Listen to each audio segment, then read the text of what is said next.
আসসালামু আলাইকুম সবাইকে। সবাই কেমন আছেন? আশা করছি সবাই ভালো আছেন। আমি আল্লাহর রহমতে ভালো আছি। বরাবরের মতো আবারও নতুন একটি রেসিপি নিয়ে আপনাদের মাঝে চলে আসলাম। আশা করছি আজকের এই রেসিপিটি আপনাদের ভীষণ ভালো লাগবে।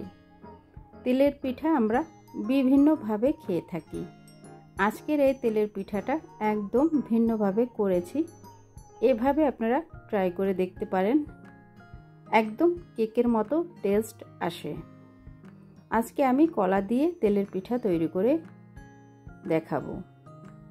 বেঁচে যাওয়া কলা অথবা একদম পেকে যাওয়া কলা অনেক সময় খেতে চায় না, সেটা দিয়ে আজকে তৈরি করে দেখাচ্ছি। এখানে আমি 4টি কলা থেকে 3টি কলা ছুলে নিয়েছি। খুব একটা বেশি দেওয়ার দরকার নেই, অল্প দিলেই ভালো।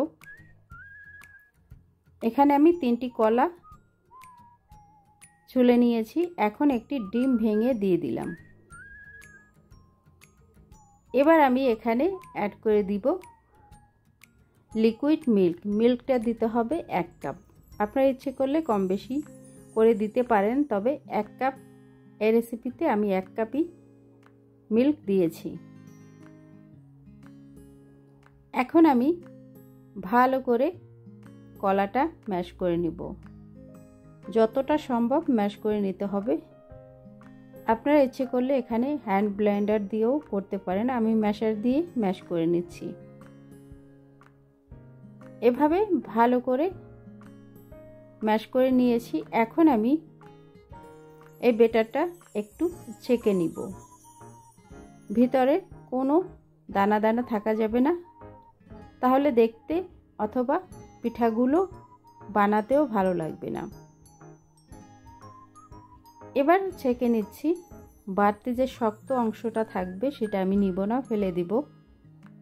এভাবে পুরোটাই ছেঁকে নিলাম। এখানে বাড়তি অংশটা আমি ফেলে দিচ্ছি। এখন এখানে অ্যাড করে দিব চালের গুঁড়া।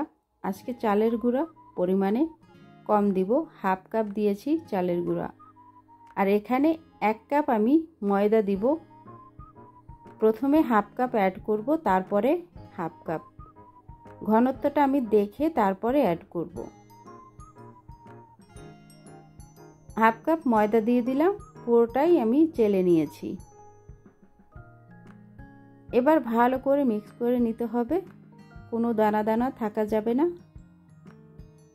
এভাবে 3 থেকে 4 মিনিট আমি ভালো করে মিক্স করে নিয়েছি। এখন এখানে সামান্য পরিমাণের লবণ আর দিয়ে দিব 1/2 টিস্পুনের মতো বেকিং পাউডার। আবারও একটু মিক্স করে নিচ্ছি সবগুলো উপকরণ। এখানে আমি এখন চিনি অ্যাড করে দিব 3 টেবিল স্পুন। এর বেশি চিনিটা লাগবে না, কলাটা অনেক মিষ্টি ছিল। এখন ভালো করে চিনিটাও মেল্ট করে নিব। তারপরে এখানে আমি অ্যাড করে দিব রান্নার যে রেগুলার অয়েলটা থাকে সেটা। অয়েলটাও দিব আমি 3 টেবিল স্পুন।